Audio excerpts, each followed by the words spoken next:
दोस्तों daily current affairs और educational videos के लिए चैनल को सब्सक्राइब जरूर करें और बेल आइकन भी दबाएं। Hello everyone, welcome to exam class work. आज डिस्कस कर रहे हैं 5 जुलाई 2021 current affair questions. First question देख रहे हैं। फर्स्ट क्वेश्चन है, स्टेट बैंक ऑफ इंडिया ने हाल ही में 1 जुलाई को अपना कौन सा फाउंडेशन डे यानी कि स्थापना दिवस मनाया है? सही जवाब है 66वां। दोस्तों SBI बैंक बना था 1 जुलाई 1955 को इंपीरियल बैंक ऑफ इंडिया के नाम से, ठीक है। और देखिए, जो बहुत पुराने समय में तो इसे 2 जून 1806 को बैंक ऑफ कलकत्ता के नाम से बनाया गया था, फिर इसका नाम चेंज होकर बैंक ऑफ बॉम्बे हुआ। उसके बाद में इंपीरियल बैंक ऑफ इंडिया के नाम से इसको 1 जुलाई 1955 को रजिस्टर किया गया। तब से लेके आज तक इनके 66 वर्ष पूर्ण हो चुके हैं। भारत का ये सबसे बड़ा बैंक है और विश्व का 43वें स्थान पर सबसे बड़ा बैंक SBI है, ठीक है। अब SBI ने अपना 66वां जो दिवस है वो मना लिया है 1 जुलाई को, ठीक है। चलिए, अब आपको एक चीज़ यहाँ पे पता होनी चाहिए कि जो SBI के जो चेयरमैन हैं उनका क्या नाम है, ये आपको कमेंट बॉक्स में मुझे बताना है, ठीक है। चलिए अगला प्रश्न देख रहे हैं। अगला प्रश्न है, भारत सरकार ने किस खेल फेडरेशन को हाल ही में मान्यता दी है? तो दोस्तों यहाँ पर भारत सरकार ने मान्यता दी है वाको इंडिया किक बॉक्सिंग फेडरेशन को। देखिए, वाको का फुल फॉर्म होता है World Association of Kick Boxing Organization. यहाँ पे ये जो स्पोर्ट्स है किक बॉक्सिंग, इसको पहले इंडिया में मान्यता नहीं थी। रिसेंटली यहाँ पर ओलंपिक कमेटी जो है आपकी, इंडियन ओलंपिक कमेटी ने यहाँ पर डिसीजन लिया है कि इस खेल को भी हम हमारे जो भारत में जिन जिन खेलों को अनुमति है उनके अंतर्गत इन्हें भी अनुमति दी जाएगी, ठीक है। तो अब भारत यहाँ पर पार्टिसिपेट कर पाएगा किक बॉक्सिंग का जो खेल है उसके अंदर भी, ठीक है। चलिए अगला प्रश्न देख रहे हैं। अगला प्रश्न है, उत्तराखंड के पूर्व मुख्यमंत्री तीरथ सिंह रावत कितने समय तक मुख्यमंत्री रहे? तो दोस्तों वो मुख्यमंत्री रहे 4 महीने तक। 4 महीने का उन्होंने कार्यकाल अपना पूरा यहाँ पर किया। तो तीरथ सिंह रावत जो है यहाँ पर 4 महीने तक मुख्यमंत्री रहे हैं। उन्हें ये प्रूफ करना था 6 महीने के अंदर उन्हें किसी न किसी MLA सीट से, वहाँ पर विधानसभा सीट से जीत के आना था, लेकिन कोविड की सिचुएशन को देखते हुए ये पॉसिबल नहीं हो सका, तो उन्हें यहाँ पर इस्तीफा देना पड़ा, ठीक है। चलिए अगला प्रश्न देख रहे हैं। अगला प्रश्न लास्ट क्वेश्चन से ही रिलेटेड क्वेश्चन है। उसमें पूछा है उत्तराखंड के नए मुख्यमंत्री कौन बन गए हैं? तो दोस्तों नए मुख्यमंत्री बने हैं, उनका नाम है पुष्कर धामी। सिर्फ 45 ईयर्स इनकी एज है, काफ़ी युवा यहाँ पर मुख्यमंत्री उत्तराखंड को मिल गए हैं, ठीक है। और यहाँ पर ये 10वें मुख्यमंत्री होंगे। इनसे पहले तीरथ सिंह रावत थे जिन्होंने अभी रिसेंटली अपना इस्तीफा दे दिया है अपने राज्यपाल को, और पुष्कर धामी ने वहाँ पर देखिए शपथ ले ली है मुख्यमंत्री की, ठीक है। चलिए अगला प्रश्न है, किन 2 भारतीयों को प्रतिष्ठित अमेरिकन फाउंडेशन अवार्ड मिला है? तो वो जो 2 भारतीय हैं उनका नाम है यहाँ पर गीता गोपीनाथ और कमलेश लुल्ला, ठीक है। जो गीता गोपीनाथ हैं वो इंटरनेशनल मॉनेटरी फंड जो है वहाँ की चीफ इकोनॉमिस्ट हैं, ठीक है, भारत से संबंध रखती हैं। और श्री कमलेश लुल्ला जो हैं वो यहाँ पर नासा के साइंटिस्ट हैं। इन दोनों व्यक्तियों को यहाँ पर जो है अमेरिकन फाउंडेशन का जो पुरस्कार है उससे यहाँ पर नवाजा गया है, ठीक है। अब देखिए, जो गीता गोपीनाथ हैं उनको प्रवासी भारतीय सम्मान मिला हुआ है 2019 में, और जो कमलेश लुल्ला हैं उन्हें जाना जाता है अपनी मेंटरिंग स्किल्स के लिए।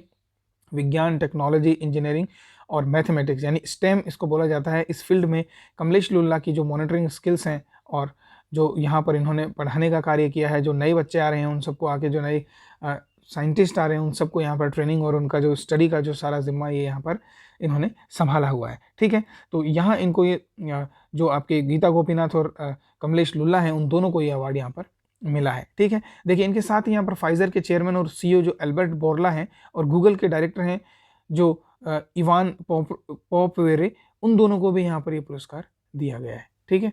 चलिए अगला प्रश्न देख रहे हैं। अगला प्रश्न है, केंद्रीय रिजर्व पुलिस फोर्स ने किस संस्था के साथ मिलकर एडवांस टेक्नोलॉजीज को यहाँ पर इम्प्लीमेंट करने का निर्णय लिया है? तो दोस्तों उन्होंने निर्णय लिया है CDAC के थ्रू वो यहाँ पर कुछ स्पेसिफिक टेक्नोलॉजीज यूज़ करेंगे जो CRPF की फंक्शनिंग को अच्छा करने के लिए काम में आएगी, ठीक है। चलिए प्रश्न संख्या 7 देख रहे हैं। किस राज्य में ड्रोन और अनमैन्ड व्हीकल को बैन कर दिया गया है? सही जवाब है जम्मू कश्मीर को।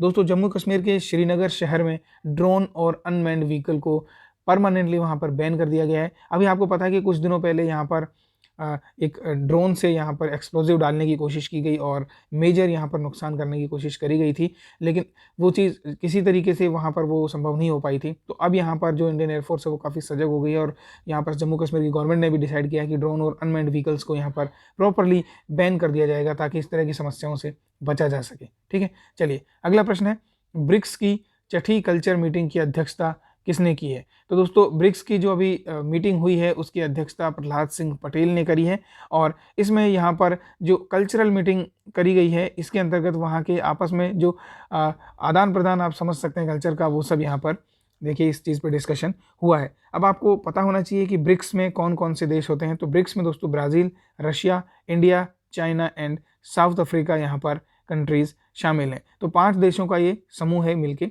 जिसे ब्रिक्स बोला जाता है। ठीक है, अब देखिए इस बार जो मीटिंग हुई उसका कुछ थीम रखा गया है। इसका थीम था bonding and harmonising culture synergy. देखिए इस नाम से यहाँ पर ये थीम रखा गया था। ठीक है, तो ब्रिक्स के सारी कंट्रीज़ हैं, इन सब का यहाँ पर मिलके ये कोलैबोरेशन में काम चलता है और 2009 में ब्रिक्स की स्थापना करी गई थी। ठीक है, चलिए अगला प्रश्न देख रहे हैं।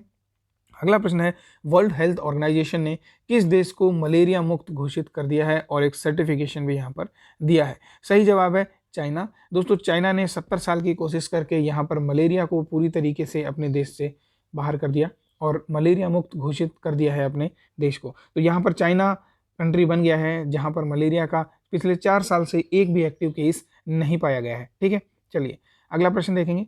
सरकार ने लाइफ इंश्योरेंस कॉर्पोरेशन यानी LIC के चेयरमैन की सेवानिवृत्ति की उम्र कितनी कर दी है? सही जवाब है 62 वर्ष। ये उम्र पहले 60 वर्ष हुआ करती थी, लेकिन इसे हाल ही में बढ़ा करके 62 वर्ष कर दिया गया है। ठीक है, तो अभी जल्द ही यहाँ पर LIC का IPO भी देखने को मिलेगा और गवर्नमेंट का जो इसमें डिसइन्वेस्टमेंट का जो प्लान है वो भी इंप्लीमेंट होता हुआ दिखेगा। ठीक है, चलिए प्रश्न संख्या 11 देख रहे हैं। Nathuram Godse the true of Gandhi's assassin पुस्तक किसने लिखी है? ये पुस्तक लिखी है मशहूर पत्रकार धवल कुलकर्णी ने। अब आप सबको पता होगा कि नाथूराम गोडसे ने ही यहाँ पर जो है अटैक किया था गांधी जी के ऊपर। तो गांधी जी के ऊपर जो अटैक हुआ उससे लेकर के गांधी जी की मृत्यु तक की सारी घटनाओं को यहाँ पर डिस्कस किया गया है इस पुस्तक में, जिसका नाम है Nathuram Godse the true of Gandhi's assassin. ठीक है, धवल कुलकर्णी के द्वारा ये लिखी गई है। तो दोस्तों ये थे 5 मई 2021 के करंट अफेयर क्वेश्चंस। मुझे लगता है कि आपको ये काफ़ी पसंद आ रहे होंगे। अगर पसंद है तो प्लीज़ वीडियो लाइक, शेयर और कमेंट करके सजेशंस देना ना भूलें। Wish you all the very best. Bye bye.